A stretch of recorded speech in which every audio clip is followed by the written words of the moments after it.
வணக்கம் மேம். வணக்கம். தேர்தல் களம் சூடுபிடிக்க ஆரம்பிச்சிருக்கு மேம். ஒரு பக்கம் திரு மு க ஸ்டாலின் அவர்கள் எடப்பாடி பழனிசாமி மீது பல குற்றச்சாட்டுகள் வச்சுருக்காரு. இன்னொரு புறம் எதிர்க்கட்சி தலைவர் எடப்பாடி பழனிசாமி குற்றச்சாட்டுகள் வைக்கிறார். ஒரு வார்த்தை போர்க்களமாகவே அந்த தேர்தல் பிரச்சார களம் மாறி இருக்கு. உங்கள் பார்வையில் எப்படி இருக்கு மேம் களம்?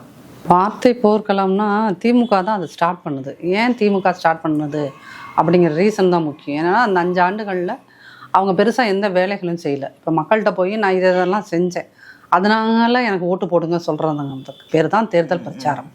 இல்லை நான் 5 ஆண்டு இது செஞ்சேன், அடுத்து நான் திரும்பி வரும்போது இதெல்லாம் செய்வேன், இதுதான் யூஸ்வலாக கேட்கணும். ஆனால் இவங்க அதெல்லாம் விட்டுட்டு ரொம்ப தேர்ட் ரேட்டாக ரொம்ப கேவலமாக பேசுகிறாங்க. ஸோ அப்போ பேசும்போது என்ன ஆகுது அப்படின்னீங்கன்னா, அதிமுக தரப்பில் ரொம்ப வருஷமாக 2019 அவங்க ரொம்ப கேவலமாக தான் பேசிகிட்டு இருக்காங்க. 2019 நாடாளுமன்ற தேர்தல், அதுக்கப்புறம் 21 சட்டமன்ற தேர்தல், 24 நாடாளுமன்ற தேர்தல், திரும்ப 26 சட்டமன்ற தேர்தல்னு 4 எலெக்ஷன்லேயுமே உதயநிதி சரி, ஸ்டாலின் அவர்களும் சரி, ஸ்டாலினை விட உதயநிதி தான் ரொம்ப ஒரு கேவலமாக அந்த 2 குடிகாரங்க சண்டை போட்டால் எப்படி போடுவோம், என்ன பேசுனா அவனுக்கு மூளை வேலை செய்யாது, கண்ட்ரோல் இருக்காதுன்றதுனால அவனுக்கு தெரிஞ்ச அத்தனை கெட்ட வார்த்தைகளையும் தமிழ் இங்கிலீஷ் அவனுக்கு என்னென்ன லாங்குவேஜ் தெரியுமோ அத்தனையிலையும் பேசுவான். அப்போது ஒரு டிப்பிக்கல் குடிகாரன் மாதிரி தான் உதயநிதி பேசுகிறார். அந்த கட்சியில் இருக்கிற எல்லாருமே அந்த மாதிரி தான் பேசுவாங்க. அதில் ரொம்ப புகழ் பெற்றவர் இப்போ உங்கள் ஜென்ரேஷனுக்குலாம் தெரிஞ்சவர் சிவாஜி கிருஷ்ணமூர்த்தி. பாருங்க, நான் சொல்கிறதுக்கு முன்னாடியே வருது பாருங்க பேர். அப்போது சிவாஜி கிருஷ்ணமூர்த்தி தான். இப்போ உதயநிதி என்னன்னா ஒரு பேண்ட் ஷர்ட் போட்ட சிவாஜி கிருஷ்ணமூர்த்தி. சிவாஜி கிருஷ்ணமூர்த்தி யாருன்னா ஒரு வேட்டி கட்டுன்னு உதயநிதி ஸ்டாலின். அப்படி இவங்க கெட்டப் செட்டப் மட்டும் தான் மாறிருக்கே ஒழிய சிவாஜி கிருஷ்ணமூர்த்தி லாங்குவேஜுக்கும் உதயநிதி லாங்குவேஜுக்கும் ஒன்றும் பெரிய டிஃப்ரென்ஸ் இல்லை. அப்போது இவர் இதே மாதிரி 4 எலெக்ஷனாக இப்படியே பேசிகிட்டு இருக்கும்போது நம்ம எவ்வளோ தூரம் பொறுத்துக்கிறதுங்கிற ஒரு இடத்துல தான் எங்களுடைய பொதுச் செயலாளர் எடப்பாடியார் அவர்கள் சில கடுமையான வார்த்தைகளை சொல்ல ஆரம்பித்தார். அதில் எல்லாரும் இந்த பாலிடாயில் குடிச்சாருன்னு சொல்லணுமா, அவர் தரத்துக்கு இதெல்லாம் இறங்கி பேசணுமா அப்படின்னா, உதயநிதிங்கிற ஒரு 2018 தான் அரசியலுக்குள்ளேயே வந்த 10 வருஷம் கூட ஆகலை இன்னும். அந்த மாதிரி ஒரு ஹாஃப் பாயில் என்ன வேணால் பேசலாம், என்ன வேணாலும் பேசுகிறது தான் இங்கே அரசியல்னு ஒரு தப்பான புரிதலோடு அது பேசிட்டு அலையுதில்ல. அப்போ அந்த உதயநிதி மாதிரியான ஹாஃப் பாயில்ஸ்க்கு நம்ம சரியான பதில் சொல்ல வேண்டியது ஒரு தேவை ஏற்படுதா இல்லையா? ஸோ அந்த இடத்துல தான் அதிமுகவிலும் வார்த்தைகள் கொஞ்சம் இந்த பாலிடாயில்ங்கிற மாதிரியான வார்த்தைகள் சொல்லப்படுது. இப்போ பாலிடாயில்ங்கிறது அவர் குடிக்கலன்னுலாம் நம்ம இல்லை, அந்த ஸ்டோரி நிறைய பேர் என்ன அப்படின்னு தேட ஆரம்பிச்சிட்டாங்க. பாலிடாயில் ஸ்டோரி எனக்குமே தெரியாதுங்க. என்ன அப்படின்னீங்கன்னா, குமுதம் ரிப்போர்ட்டர்னு ஒரு பத்திரிக்கை இருக்குது. அந்த பத்திரிக்கையில் வந்த செய்தி என்ன அப்படின்னீங்கன்னா, இவர் அந்த நடிகையோடு அப்போ அவங்க ஒரு படம் பண்ணிட்டு இருந்தாங்க. அந்த படத்தில் அந்த நடிகையோடு இவருக்கு ஒரு லவ் வந்தப்போ அந்த அம்மா ஒத்துக்க மாட்டேன்னு சொன்னப்போ அது கம்பல் பண்ணுறதுக்காக, அவங்கள ஒத்துக்க வைக்கிறதுக்காக இவர் சூசைட் அட்டன் பண்ணினார். அப்புறம் லாஸ்ட் மினிட்ல அவர் காப்பாற்றினாங்க அப்படின்னு சொன்னாங்க. ஆனால் பட் சயின்டிஃபிக்காக பாலிடாயில் குடிச்சா இறந்து போவாங்களான்றதெல்லாம் எனக்கு தெரியாது.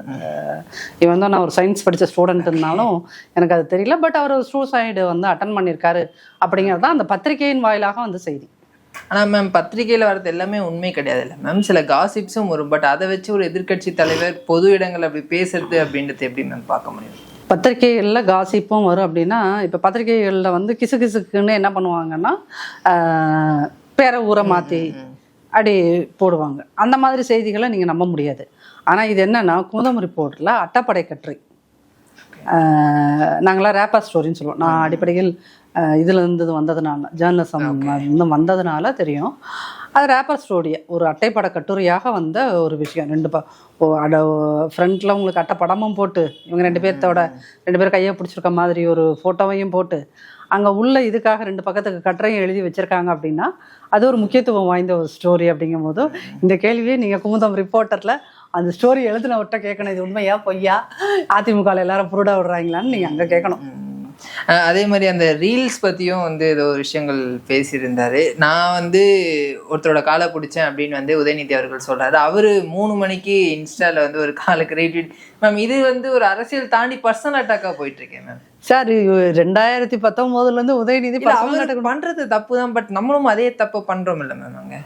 சார், இப்போது ஒரு பண்ணியிருக்குல்ல பன்றி. உதயநிதி கூட அந்த பன்னி சம்மந்தப்பட்ட படத்துல எல்லாம் நான் நடிச்சார்ல, மாமன்னன். அது இப்போ பன்னி வந்து மாடு மேயிற இடத்துல வந்து, பசு மேயிற இடத்துல பன்றி உள்ளே வருது. உள்ளே வந்துட்டு அது சாதாரணமாக போயிட்டா பசுக்கு ஒரு தொந்தரவும் இல்லை. ஆனால் அந்த பன்னி என்ன பண்ணுது, உடம்பெல்லாம் மலத்தை அப்பிட்டு வந்துடுது. உடம்பெல்லாம் மலத்தை அப்பிட்டு வந்து பம்புளுக்கு இருக்குன்னே வந்து என்ன பண்ணுது, பசுக்கிட்ட வந்து ஆட்டி ஆட்டி காட்டுது. அப்போ ஆட்டி காட்டும் போது அதோட உடம்புல இருக்கிற அந்த மலம்லாம் பசுக்கிட்ட தெரிக்கும் அப்படிங்கிறது அந்த பன்றியோட நோக்கம்.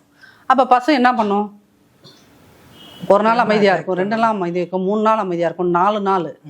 பொறுமைக்கு ஒரு எல்லை இருக்கும்ல. என்ன பண்ணும், அதுக்கு தெரிஞ்சது பின்னங்காலில் ஒரு உத விடுறதான். அதை தான் இப்போ பண்ணிக்கிட்டு இருக்கோம். சரிங்களா? இவர்கள் டிப்பிக்கலாக அந்த பண்ணிய மாதிரியே தான் பிஹேவ் பண்ணுறாங்க. மேடைகள் எல்லாத்துலேயும் ரொம்ப அசிங்கமான வசனங்களை பேசுறது. அதுக்கு திமுகவில் இருக்கின்ற அந்த, ஏன்னா திமுகங்கிற கட்சியே வந்து ஒரு 3ஆம் தர நபர்களால் ஆன கட்சி தான் அது. அது வந்து கருணாநிதியோட கைக்கு வந்ததுக்கப்புறம் அங்கே வந்து பொறுக்கிகள் மட்டும்தான் இருக்க முடியும். கஞ்சா கடத்துறவன், கிட்னி திருடுறவன், பெண்களை ரேப் பண்ணுறவன், இவன்லாம் சேர்ந்து தான் அந்த கட்சியை நடத்துகிறான். அப்போ அந்த கட்சியில் இருக்கவங்களோட தரம் அந்த அளவுக்கு தான் இருக்குது. அப்படிங்கும்போது நம்ம என்ன பண்ணுறது, முல்லை முள்ளால் தான் எடுக்க முடியும். சரிங்களா? அப்போ அந்த இடத்துல தான் நம்ம அந்த அவனுங்க லெவலுக்கு இறங்கி போய் சில நேரங்களில் ஒரு 2 நிமிஷம் அந்த வேலைகளை பார்க்க வேண்டியதாக இருக்குது. ஸோ அந்த வகையில் தான் இதை எடுத்துக்கணும். தொண்டர்கள் எப்படி பார்க்குறாங்க மேம் அவர் சொல்லுமா? ஏன்னா அந்த குறிப்பு இந்த மாதிரி விஷயங்கள் சொல்லும் போது அவங்க கிட்டேருந்து வர அந்த கரகோஷங்கள் வந்து பெருமளவு இருக்கிறது நம்மளால பார்க்க முடியும். இதுதான் ரசிக்கிறாங்களா தொண்டர்கள்? அது ரசிக்கிறதுன்னு இல்லை சார். கடந்த 10 வருஷமா இந்தியாவில் எந்த ஒரு அரசியல் தலைவரையும் இத்தனை தூரம் காயப்படுத்தியிருக்க முடியாது. இங்கே மீடியா, எல்லா மீடியாவும் சேர்த்து அவரை வந்து ஒரு தலைவரே இல்லை அப்படிங்கிற ரேஞ்சுக்கு அவங்க போர்ட்ரே பண்ணிகிட்டே இருக்காங்க. இந்த பக்கம் திமுகவோட ஐடி விங் இருக்கு இல்லையா, அவங்க வந்து எவ்வளோக்கு எவ்வளோ அவனுக்கு கெட்ட வார்த்தை தெரியுமோ அது அத்தனையுமே அவன் எழுதுறான். இந்த பக்கம் ஐடிவிக்கு, இந்த பக்கம் மீடியாவில் இருக்கிற ஜேர்னலிஸ்ட் எல்லாம். இன்னொரு பக்கம் பார்த்தீங்கன்னா அவர்கள் தொண்டர்கள்ங்கிற போர்வையில் எடுத்திருக்காங்க. அங்கே இருக்கிற அது தொண்டர்கள் கிடையாது, எல்லாம் குண்டர்கள். அந்த குண்டர்கள்லாம் இந்த கதைகள் இருக்கு இல்லையா, அந்த சசிகலா அம்மையார் காலில் விழுந்தார், அது ரொம்ப கேவலமான ஒரு அர்த்தத்தில் 18+ ஜோக்கு மாதிரி அதை சொல்லிக்கிட்டே இருக்காங்க. அப்போ சொல்லிட்டு இருக்கும்போது ஒரு 70 வயதான ஒரு மனிதருக்கு அவருடைய வயதுக்கும் அரசியல் அனுபவத்துக்கும் அதை அவர் பொறுத்துக்கிட்டே இருக்கிறாரு. நம்ம கட்சி தலைவர் இது ஏன் பொறுத்துக்கிறாருன்னு ஒரு தொண்டருக்கு ஒரு உள்ளுக்குள்ள ஒரு ஆவேசம் இருக்கத்தானே செய்யும். அவன் அவ்வளோ கேவலமாக பேசிக்கிட்டே இருக்கான், நம்ம ரியாக்ட் பண்ண மாட்டேங்கிறோம் அப்படின்னு ஒன்று இருக்குல்ல. ஒரு புழுவை இப்படி அடித்தா கூட புழு ஒன்று ரியாக்ட் பண்ணும் சார். அப்போ இவர் ஏன் இதுக்கு இவ்வளோ அமைதியாக இருக்காருன்றது ஒவ்வொரு தொண்டனுக்குள்ளேயுமே இருந்த ஒரு கோபம். அந்த கோபத்தை அவன் மனசுக்குள்ள தன்னால் சுமந்துட்டு இருந்தான். பார்த்தீங்களா, இவர் அந்த பாலிடாயில் அது ஃபுல்லாக கதையெல்லாம் சொல்ல, பாலிடாயில் பையன்லாம் பஞ்ச் டைலாக் பேசுகிறான் அப்படின்னு சொன்ன உடனே பயங்கரமான ஒரு ஆரவாரம் இருந்தது. அது என்ன அப்படின்னீங்கன்னா, தலைவா நீங்கள் இத்தனை வருஷம் அமைதியாக இருந்துட்டு இன்னைக்கு ஒரு வசனம் பேசினாலும் அது ஒரு திருவாசகமாக சொன்னீங்க பாருங்களா அப்படிங்கிற, அது ஒவ்வொரு தொண்டனுக்குள்ளும் இருந்த வலியோட வெளிப்பாடாக தான் அதை புரிஞ்சுக்கணும். ஆனால் வந்து திமுகவினர் வந்து இதை ஒரு கீழ்த்தரமான விமர்சனத்தை எதிர்கட்சி தலைவர் பண்ணுறாரு, இதுக்கெல்லாம் நாங்கள் பதில் சொல்ல வேண்டிய அவசியம் இல்லை அப்படின்ட்டு அவங்க சைட்லேருந்து கண்டனங்கள் தெரிவிக்கிறாங்க. இல்லை, கீழ்த்தரமான வசனங்கள் அப்படின்னா இந்த கீழ்த்தரத்தையும் இவங்க சொல்கிறாங்களே, இந்த கீழ்த்தரத்தையும் திமுகவையும் பிரிக்கவே முடியாது. இந்த திமுக தன்னுடைய முரசொலிங்கிற ஒரு பத்திரிக்கை நடத்துகிறாங்களாங்க. அந்த பத்திரிக்கையில் காமராஜர் உங்கள் தலைமுறையெல்லாம் அவரை பற்றி எவ்வளோ தூரம் தெரிஞ்சு வச்சுருக்கீங்கன்னு தெரியல. காமராஜர் மாதிரியான ஒரு பெரிய தலைவரையெல்லாம் புடவை கட்டி அவரை இழிவுபடுத்தி ஃபோட்டோ போட்டாங்க, இதில் கார்ட்டூன் போட்டாங்க முரசொலி பத்திரிக்கையில். காமராஜரை எருமை தோல், அவர் கருப்பாக இருப்பார், கருணாநிதி மட்டும் அப்படி செக்கச்சவேனா இருந்தார், இல்லை ஸ்டாலின் மட்டும்தான் செக்கச்சவேன்னு இருக்காரா, இல்லை உதயநிதி அப்படி பளபளன்னு இருக்காரா, எல்லாருமே நம்ம ஒரு இந்த சவுத் இண்டியன்ஸ்க்குன்னே இருக்கின்ற ஒரு கருப்பு நிறம் தான். இதில் கருணாநிதிங்கிற ஏதோ ஒரு ரொம்ப செக்கச்சவேன்னு இருக்கிற ஒரு ஆள் காமராஜர் அப்படிங்கிறது தென்னிந்தியாவின் நவீன சிற்பினே சொல்லலாம். அப்போ அந்த ஒரு காமராஜரை எருமைத்தோல் காமராசர்னு எழுதுறாரு. அவரோட பேனா அந்த எருமைத்தோல் காமராசர்னு எழுதின பேனாவை தான் நடுக்கடலில் போய் வைப்பான்னு அடம்பிடிச்சிட்டு இருக்காங்க. சரிங்களா? அப்போ நீங்கள் காமராசரை எருமைத்தோல்னு எழுதினா, அப்போ இந்த மாதிரியான இழிவான அரசியல்கள்லாம் பிதாமகன் யார் அப்படின்னீங்கன்னா திருட்டு ரயில் ஏறி வந்த கருணாநிதி அவர்கள் தான். திருட்டு ரயில் ஏறி வந்த கருணாநிதி அவர் தான். அப்போ இவங்க இந்த தரத்துக்கு கருணாநிதி அப்படி பேசினார். இந்த ஸ்டாலின் அவர்கள் என்ன பண்ணார் அப்படின்னீங்கன்னா, அம்மாவையும் மோடியையும் தவறாக இணைத்து பேசினார். கள்ள தொடர்புங்கிற வார்த்தையை பயன்படுத்தினார். அப்போ ஸ்டாலினுக்கு தரத்தை பற்றி பேசுறதுக்கு என்ன தார்மீக அடிப்படை உரிமை இருக்கு? இவர் இப்படி கள்ள உறவு கள்ள தொடர்புன்னெலாம் இவர் பேசுனதுனால தான் அவர் பையன் என்ன பண்ணுறாரு, உட்காந்துட்டு காலுக்கு இடையில போனார். அது ஒரு சொல்கிறதுக்கே கூச்சமாக இருக்கு. அந்த மாதிரி ஒரு 18+ வார்த்தைகளை பேசிகிட்டு இருக்கார். அப்போது அவங்க அப்பா பாலியல் வக்கிரம் பிடித்தவர், மகன் அதே பாலியல் வக்கிரம், பேரனுக்கும் அதே பாலியல் வக்கிரம். அப்போ திமுகனால என்ன அது அர்த்தம்? ஒரு பாலியல் வக்ரம் பிடித்த ஆட்கள் அப்படிங்கிறது தான்.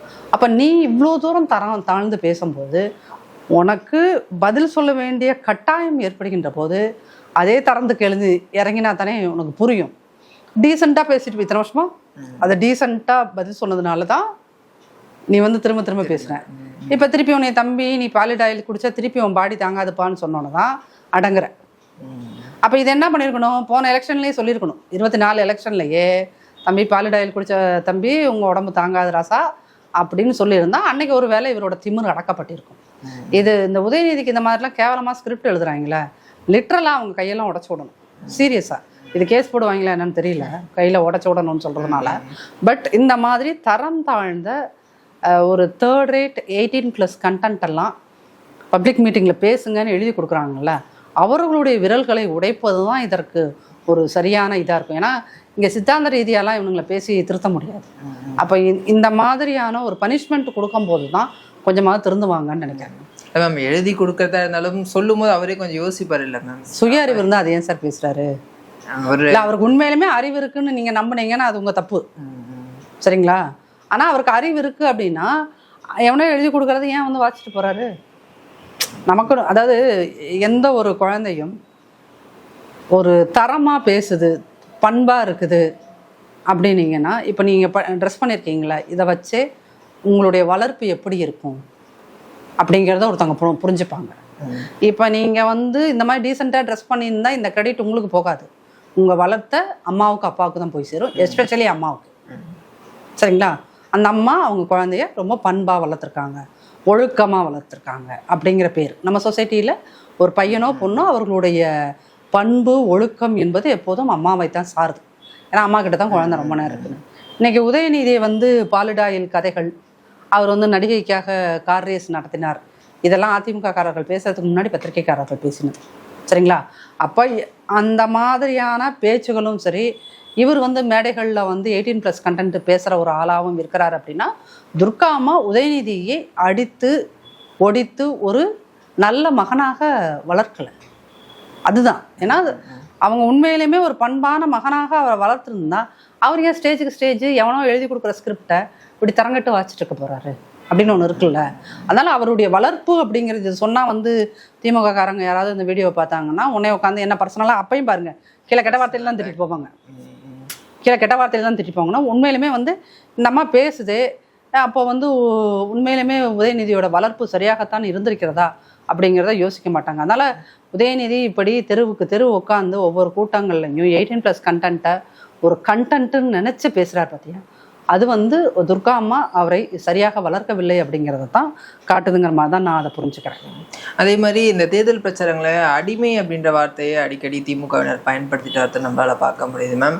இப்போது எதிர்கட்சி தலைவராக இருக்கும்போது அவருடைய செயல்பாடுகளை நம்ம விமர்சிக்கலாம், இல்லை அவர் ஆட்சியில் இருந்தபோது அந்த இதுகளை நீங்கள் விமர்சிக்கலாம். பட் ஒரு பர்சனலாக மட்டுமே பண்ணிட்டு இருக்காங்க மேம், உள்ள எதிர்க்க வேற எந்த கருத்துக்களும் இல்லை அப்படின்றதுனால இந்த மாதிரி பர்சனல் இல்லை. இந்த நீங்கள் அடிமைன்னு சொல்கிறதா இருந்தாலும் சரி, அவங்க சசிகலா அம்மா ஃபோட்டோவை தூக்கி காமிக்கிறதா இருந்தாலும் சரி, 5 வருஷம் இவங்க அப்பா ஒழுங்காக ஆட்சியை நடத்தியிருந்தா, மக்களுக்கான நலத்திட்டங்களை ஒழுங்காக செஞ்சுருந்தா அதை அவங்க பேசுவாங்க இல்லையா?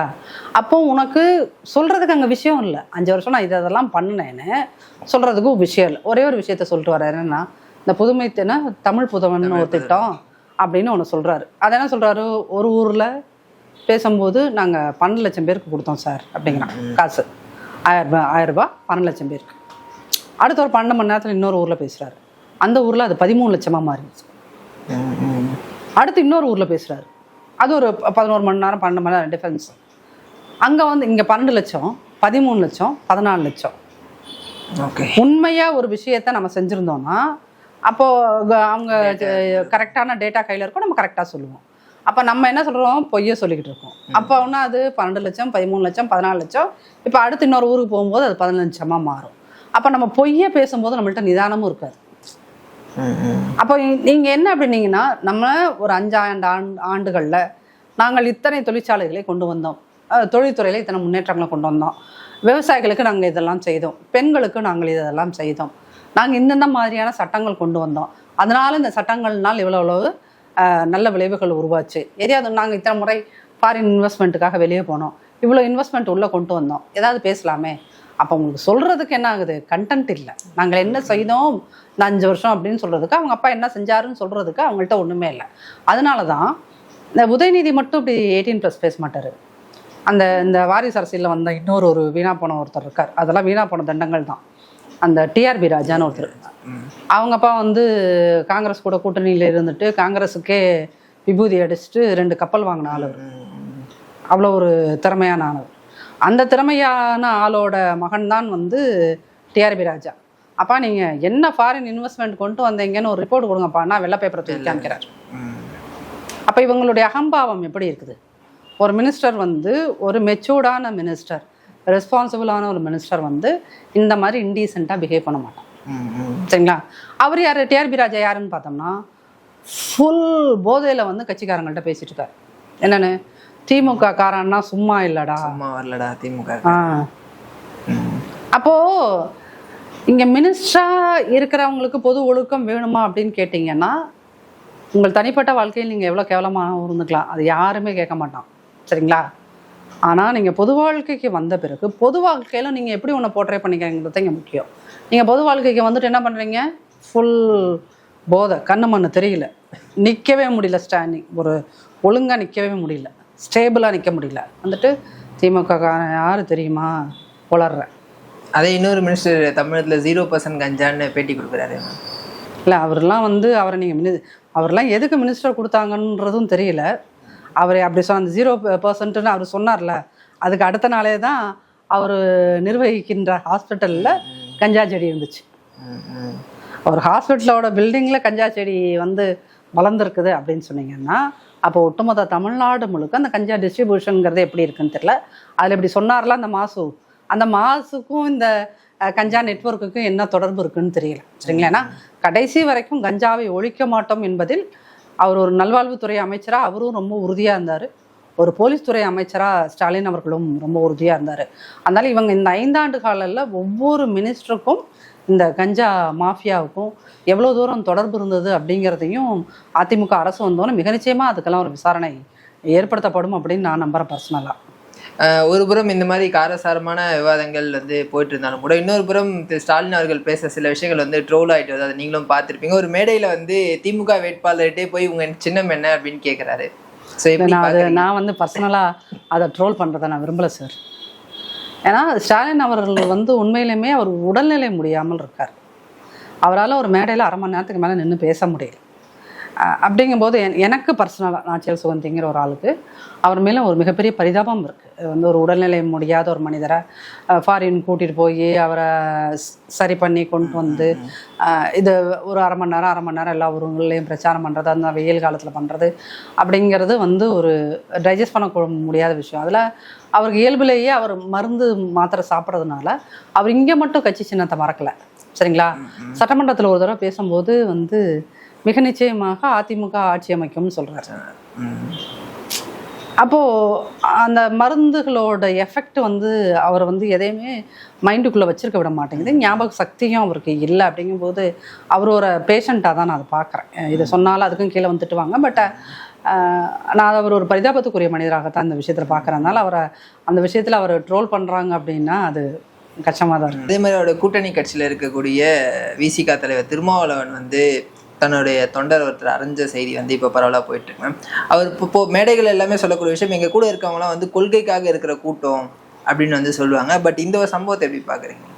அது அந்த விசிகாவை பொறுத்தளவுக்கு நம்ம ஒரு உண்மையை தான் பேசியாங்க. ஏன்னா அவர் 33 வருஷமாக அந்த கட்சியை நடத்துகிறாரு.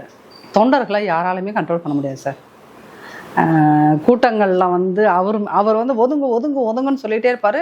ஆனா அவர் மேல ஏறி வந்து நான் செல்ஃபி எடுக்கிறேன்ட்டு வருவாங்க. அந்த நேரங்கள்ல என்ன பண்றது, வேற வழியே இல்லை.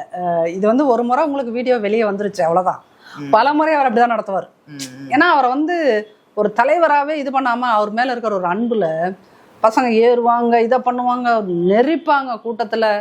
அது எல்லாத்தையும் பொறுத்துக்கிட்டு தான் அவரே கட்சி நடத்திட்டு இருக்காரு. ஸோ அது வந்து அந்த கட்சியில் இருப்பவர்கள் நம்ம இன்னும் கொஞ்சம் ஒரு ஒரு மிலிட்ரி டிசிப்ளின்ல வரணும் அப்படிங்கிறத புரிஞ்சுக்கிறதுக்கு இந்த வீடியோ. ஏன்னா இல்லைன்னா இது வந்து எப்படி ஆகப்படும்னா வந்துட்டு பாருங்க தலைவர் வந்து தொண்டர்களை அடிக்கிறாருங்கிற மாதிரி புரிஞ்சுக்கப்படும். ஆனால் உண்மையிலேயே அங்கே தொண்டர்கள் டிசிப்ளின்டாக இருக்க மாட்டேன்றாங்க.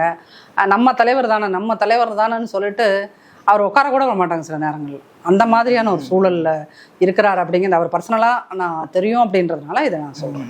இல்லை மேம், அவர் வந்து இப்போ திரு விஜயாருடைய கட்சி இந்த மாதிரி விஷயம் நடந்துச்சு அப்படின்னா அந்த தொண்டர்களை அவர் தற்கொலைன்னு விமர்சிக்கிறாரு. அப்போ அவருடைய கட்சியிலுமே இந்த மாதிரியான விஷயங்கள் நடக்குது இல்லை மேம்? அப்போ அவங்க மட்டும் அரசியல் மயமாக்கப்பட்ட தொண்டர்கள்னு எடுத்துக்க முடியுமா? It's very good question, very sensible question.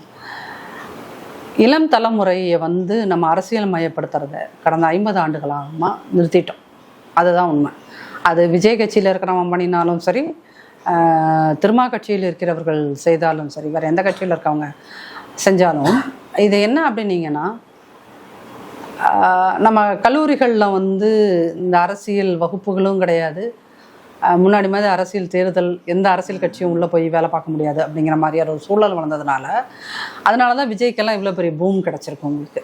So அப்போ இங்கே அரசியல் படுத்துறதை நம்ம நிறுத்தினது மிகப்பெரிய தப்பு. அந்த தவறை வந்து ஆரம்பித்து வச்சது கருணாநிதி. கல்லூரிகளில் தேர்தல்ங்கிற ப்ரொசீஜரையே அவர் தூக்கி விட்டது அவர் தான். ஸோ அதில் வந்து நம்ம அரசியல் படுத்துறதே விட்டுட்டோம். இப்போ திடீர்னு விஜய் வந்ததுக்கப்புறம் இப்போ திருப்பி எல்லாரும் பேச ஆரம்பிச்சிருக்காங்க, நம்ம அரசியல் படுத்தியிருக்கணும் இல்லை அப்படின்னு சொல்லிட்டு. அரசியல் படுத்தியிருக்கணும் அப்படிங்கிறதும் அரசியல் படுத்தாமல் விட்டுட்டோங்கிறதும் விஜய் வரவுக்கு பிறகு தான் எல்லாத்துக்குமே அது புரியுது. ஸோ அப்போ இனிமேல் எல்லா கட்சிகளுமே அதை பற்றி யோசிக்கணும். இப்போ அதிமுகவை பொறுத்தளவுக்கு இந்த அளவுக்கான ஒரு இன்டிசிப்ளின்டா தொண்டர்கள் யாருமே பிஹேவ் பண்ண மாட்டாங்க. ஏன்னா இது வந்து ஒரு 53 வருஷம் ஆன கட்சி. அம்மா இருந்தபோது ஒரு பயங்கரமான ஒரு ஒழுக்கத்துடன் கண்ட்ரோலோட இருந்த கட்சி. அதே தான் அப்படியே எடப்பாடியார் காலத்துலேயும் அது அப்படியே தொடருது. இப்போ திமுகவில் வந்து பார்த்தீங்கன்னா இந்த டிசிப்ளின் இருக்காது. இப்போ திமுக காரர்கள் விஜய் கட்சிக்காரன்னா என்ன சொல்கிறாங்க, தற்கொலைன்றாங்க. இப்போ இவங்க விஜயில் இருக்கிறவங்க தற்கொலை அப்படின்னு சொன்னீங்கன்னா ஒவ்வொரு மீட்டிங் முடிஞ்ச உடனே வாழைத்தாரை அறுத்துட்டு போகிறது, கரும்பு அறுத்துட்டு போகிறது, சேரை தூக்கிட்டு போகிறது, டியூப் லைட்டை தூக்கிட்டு போகிறது, கையில் கிடச்சதெல்லாம் தூக்கிட்டு போகிறாங்க. அப்போ வந்து திமுக அவங்கள என்ன பண்ணியிருக்குது, கொள்ளையடிப்பவர்களாக. அதுதான் அந்த கொள்ளையடிப்பவர்களாகத்தான் அவங்க உருவாக்கி வச்சிருக்குது. அந்த ஃபஸ்ட்டு எலிஜிபிலிட்டியே என்னது, கட்சி கூட்டத்துக்கு வா, போகும்போது என்ன பண்ணு, இங்கே இருக்கிற அரிசி மூடியை தூக்கிட்டு போகிறதுனா தூக்கிட்டு போ, சேரை தூக்கிட்டு போகிறதுனா தூக்கிட்டு போ, வாழை மரத்தை தூக்கிட்டு போகிறதுனா தூக்கிட்டு போ, தாரை தூக்கிட்டு போகிறதுனா தூக்கிட்டு போ, அங்கே ஒரு தென்னங்குளம் வச்சுருந்தாங்களா அதை தூக்கிட்டு போகிறதுனா தூக்கிட்டு போகணும். அப்போ என்னென்னா திருடிட்டு போ அப்படிங்கிறதுக்கான ப்ராக்டிஸே இங்கே அவங்களுடைய மாநாடுகளில் தான் நடத்துது. அப்போது திமுக என்ன பண்ணுது, அவனா பொலிட்டிசைஸ் பண்ணலை, இன்ஸ்டட் என்ன பண்ணுது, எப்படி திருடலாங்கிறத கற்றுக் கொடுக்குது. அப்போ அந்த திருட்டை வந்து இன்னைக்கு என்ன சோசியல் மீடியா வந்ததுனால நமக்கு தெரியுது. அப்போ திமுகவில் ஒரு தொண்டன் உங்கள் வயசு இருக்கிற ஒரு பையன் போய் அங்கே சேர்றாருன்னா அவனுக்கு ஃபஸ்ட்டு எப்படி தெரியும், என்ன தெரியணும், மீட்டிங்கை முடிச்சோன்னே அந்த சேரை தூக்கி அலையக்கா வச்சுட்டு வீட்டுக்கு போவது எப்படி. அவன் சொந்தக்காரன் 4 பேர்த்த கூட்டிகிட்டு வந்து அங்கே ஒட்டு மொத்தமாக ஒரு 10 வாழைத்தாரை தட்டி அது லாரி பிடிச்சி தூக்கிட்டு போகிறது எப்படி. இந்த மாதிரி அப்போ திருட்டுங்கிறத அவங்க வந்து ஒரு தொழிலாகவே கற்றுக் கொடுக்குறாங்க. இப்போ திமுகவில் இருக்கிறவங்க ஏன் மெத்தபெட்டமைன் கடத்துறதுல ஒரு சர்வதேச அளவில் அவன் ரொம்ப பெரிய ஆளாக இருக்கான், கிட்னி திருடுறதுல ஏன் கதிரவன் இவ்வளோ பெரிய ஆளாக இருக்கான் அப்படின்னா ஒரு கட்சியில் சேர்றதுக்கான அடிப்படை தகுதியே வந்து திருட்டு தாங்கிற மாதிரி ஆயிடுச்சுல்ல. அங்கே கொள்கைன்னு பேசிகிட்டு இருப்பான். உதயநிதி மேடையில் கொள்கை கொலாப்புட்டுலாம் பேசுவார். இங்கே பார்த்தீங்கன்னா 10 பேர் உட்காந்து சீட்டு விளையாடிட்டு இருப்பாங்க. ப்ராக்டிக்கலாக பார்க்கும்போது திமுக ஒரு காலத்தில் திமுக கட்சி ஆரம்பித்த காலத்தில் அன்னைக்கு உங்கள் அப்பா வயசில் வந்தவங்க, உங்கள் தாத்தா வயசில் வந்தவங்கலாம் ரொம்ப பொலிட்டிசைஸ்டு. ஏன் அப்படின்னீங்கன்னா அன்னைக்கு இருந்த தலைவர்கள் அப்படி இருந்தாங்க. கருணாநிதி கையில் என்னைக்கு கட்சி வந்துச்சோ அன்னையிலிருந்து அது இந்த திராவிட முன்னேற்ற கழகம் அப்படிங்கிறது எல்லாத்தையும் திருட்டு முன்னேற்ற கழகம்னு எழுதுவாங்க. அது ஒரு உண்மைக்குமே இன்றைக்கி அது திருடர்கள் முன்னேற்ற கழகமாக தான் திமுக மாறி இருக்கு. அதனால் இங்கே பொலிட்டிசைஸ் பண்ணணும் அப்படின்னீங்கன்னா நீங்கள் அது இந்த திருடர்கள் முன்னேற்ற கழகத்தில் இருக்கிறவங்கள தான் ஃபஸ்ட்டு பொலிட்டிசைஸ் பண்ணணும். அவங்க பொலிட்டிசைஸ் ஆனாங்கன்னா, அரசியல் மயப்படுத்தப்பட்டால் என்டையர் தமிழ்நாடும் அரசியல் மயம் ஆகிடும். தலைவர் எப்படி இருக்காங்களோ அந்த மாதிரி தான் வந்து தொண்டர்களும் இருப்பாங்க அப்படின்னு மேம். அதே மாதிரி நெல்லையில திரு விஜய் அவர்கள் பேசும்போது காங்கிரஸை பணம் கொடுத்து தான் திமுக கூட்டணிக்குள்ள வர வச்சுட்டு ஒரு குற்றச்சாட்டு வச்சிருந்தாரு. உங்க பார்வையில எப்படி மேம் பாக்குறீங்க அது? இல்லை சார், இன்னைக்கு காங்கிரஸ் வந்து எந்த எலெக்ஷன்லையும் இல்லாத அளவுக்கு இந்த எலெக்ஷன்ல சரமாரியா எல்லா இடங்கள்லையும் அதை அடி வாங்கிட்டே இருக்குது. எங்கன்னா விஜய் மாதிரி நேற்று அரசியலுக்கு வந்தவங்களும் காங்கிரஸை விமர்சனம் பண்ணுறாங்க, திமுக காரங்களும் காங்கிரஸை போட்டு அடிக்கிறாங்க, காங்கிரஸ்க்குள்ளே இருக்கிறவங்களும் காங்கிரஸை போட்டு அடிக்கிறாங்க. இப்போ இந்த சீட்டு கொடுத்ததுக்கு அப்புறம் பார்த்தீங்கன்னா காங்கிரஸ்க்குள்ளே இருக்கின்ற சிலர் வந்து கட்சியை விட்டே வெளியே போயிட்டாங்க. எனக்கு இப்படி ஒரு கட்சியே தேவையில்லை அப்படின்னு சொல்லிட்டு. அப்போ அது எந்த இடத்துல இப்படி வருது அப்படின்னு பார்த்தீங்கன்னா, ஒரு கட்சி தான் ஒரு தனிப்பட்ட தேசிய கட்சிங்கிறத மறந்துட்டு திமுகவோட சரண்டர் ஆயிட்டாங்கல்ல, அந்த இடத்துல தான் உண்மையான ஒரு காந்தியவாதியாகவோ உண்மையான காங்கிரஸாக இருக்கவங்களுக்கோ ஒரு கோவம் வருது. என் கட்சி இப்படி போயிடுச்சுங்கிற ஒரு கோவத்தில் தான் அவன் என்ன பண்ணுறான், கிரிட்டிசைஸ் பண்ணுறான். தான் கட்சியவே கிரிட்டிசைஸ். அது ஒரு ஜனநாயக பண்பு தான். தான் கட்சியை தானே இருந்து உட்காந்துக்கிட்டு நீ இப்படி பண்ணிட்ட, காசுக்கு சீட்டை வித்துட்ட, அதை பண்ணிட்ட, இதை பண்ணிட்டேன்னு அவன் எதையும் ஆத்திரத்தில் பல வார்த்தைகள் தப்பாக தான் முழும். அந்த மாதிரி சொந்த கட்சிக்காரன் கிரிட்டிசைஸ் பண்ணுறான். பட் விஜய் இருக்கார்ல, விஜய் வந்து ஆரம்பத்துலேருந்து அது யார் அவர் கைட் பண்ணுறாங்களோ அவங்க வந்து ரொம்ப தப்பாக கைட் பண்ணிட்டு இருக்காங்க. அவர் ஃபர்ஸ்ட்டு பேசின டைலாக் என்னது வந்து, நான் முதல்வர், யார் வந்தாலும் துணை முதல்வர் தரப்படும்னாரு. அவரோட வார்த்தையை நம்பி யாராவது ஒரு கட்சி அவர் கூட போச்சா? ஒரு கட்சி சார், ஒரு லெட்டர் பேட் கட்சி விஜய் நம்பி போச்சா? அப்போ விஜய் யாருமே நம்பலை. அப்போது தன்னை யாரும் நம்பாத போது இதே விஜய் இதுக்கு முன்னாடி காங்கிரஸ் என்ன சொன்னார், என்னையை காட்டி காட்டி நீங்கள் அங்கே அதிக சீட்டு வாங்காதீங்க, உங்கள் பார்கெனிங் கெப்பாசிட்டி என்ன வச்சு இன்க்ரீஸ் பண்ணாதீங்க அப்படின்னு சொன்னார். இப்போ அடுத்து என்ன சொல்கிறாரு, பணம் கொடுத்து வாங்க. அவங்க பணம் கொடுத்து வாங்கினாங்களோ வேற எதை கொடுத்து வாங்கினா அது அவங்க பிரச்சனை. அது ராகுல் காந்தியோ இல்லை அந்த கட்சியோட தலைவராக கர்கேஜியோ அவங்க ஃபேஸ் பண்ண வேண்டிய பிரச்சனை. ஒரு கட்சியோட பிரச்சனை ஏன் இவர் பேசுறாரு அப்படின்னீங்கன்னா, இப்போ விஜயோட கட்சியில அவர் இறந்த ஆனந்தன் ஒருத்தர் இருப்பாரு, பாண்டிச்சேரி, அந்த பொதுச் செயலாளர் ஒவ்வொருத்தர்கிட்டையும் காசு வாங்கியிருக்குன்ற குற்றச்சாட்டுகளும் வருது. அப்போ அதுக்கு என்ன பண்ணுவார்? இப்போ நீங்கள் அடுத்தவனை பார்த்து இப்படின்னு நீட்டும் போது மற்ற இந்த விரல் 3 விரல் உங்களை நோக்கி நீட்டுதுன்னு சொல்லுவாங்கல்ல. அப்போ நீங்கள் காங்கிரஸை நோக்கி சீட்டுறேன், அவன் காசு வாங்கிட்டாங்க, என்னத்தை பண்ணிட்டாங்க, என்னத்தையோ பண்ணுறான், அவன் அடுத்த கட்சி அவன் இருக்கிறான், செத்து போகிறான், உங்களுக்கு என்ன?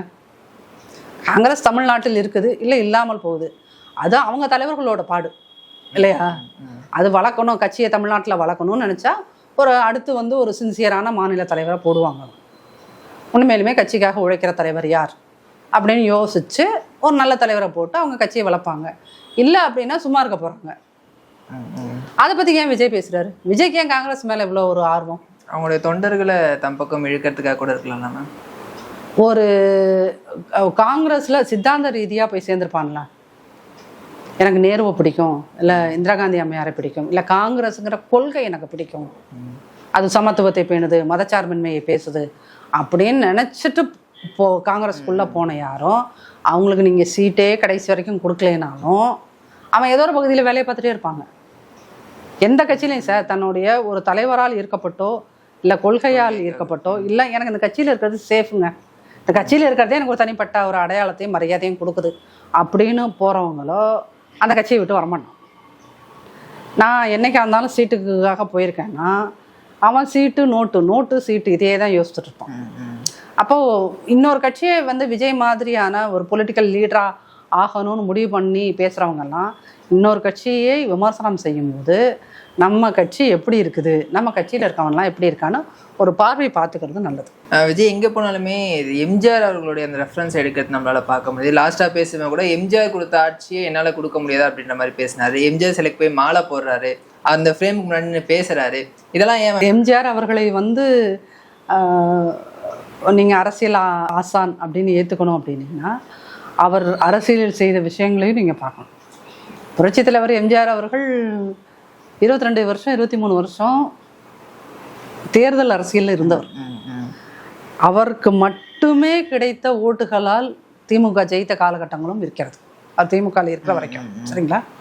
அப்போதான் அண்ணா அவர்கள் குறிப்பிடுவார், இந்த கட்சியோட இதயம், திமுகங்கிற கட்சியோட இதயம் திரு எம்ஜிஆர், அதனால தான் அவர் இதயக்கனி. சரிங்களா? அப்போ அந்த மாதிரி ஒரு பெருமையுடையவர் 22 வருஷம் ஃபீல்டில் ஒர்க் பண்ணவர். சினிமாவில் விஜய் மாதிரி சிகரெட் பிடிக்கிறது, தண்ணி அடிக்கிறது, பெண்கள்கிட்ட முறை தவறி நடக்கிற மாதிரி காட்சிகளை அவர் வைத்தது கிடையாது. அங்கேயும் நான் ஒரு ஜென்டில்மேன் அப்படிங்கிறத ப்ரொஜெக்ட் பண்ணிகிட்டே இருந்தார். அப்போது இதையெல்லாம் நம்ம எம்ஜிஆருங்கிற ஒரு 3 எழுத்து மந்திரத்தை தொடுகிறோம் அப்படின்னு விஜய் தெரிஞ்சிருந்தா அப்போ எம்ஜிஆர் எப்படியெல்லாம் இருந்தார், நாம் எப்படி இருக்கிறோம் அப்படிங்கிறத யோசிக்கணும்ல.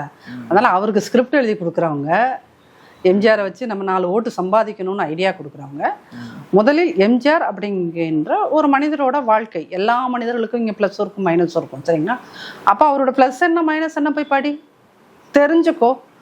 இப்போ சீனியர் லீடர்ஸ் எத்தனையோ பேர் இன்னமும் புரட்சித் தலைவரோடு உறவாடியவர்கள் இருக்காங்க, கேட்டு புரிஞ்சுக்கோங்க. அது எதுவுமே தெரியாமல் எங்கேயோ பத்திரிகைகளில் அங்கங்கே இந்த துண்டு செய்திகளை வச்சுட்டு நீங்கள் அரசியல் பேசுனீங்கன்னா கடைசி வரைக்கும் விஜய் அவர்கள் ஒரு எம்எல்ஏ கூட ஆக முடியாது. அதுதான் உண்மை.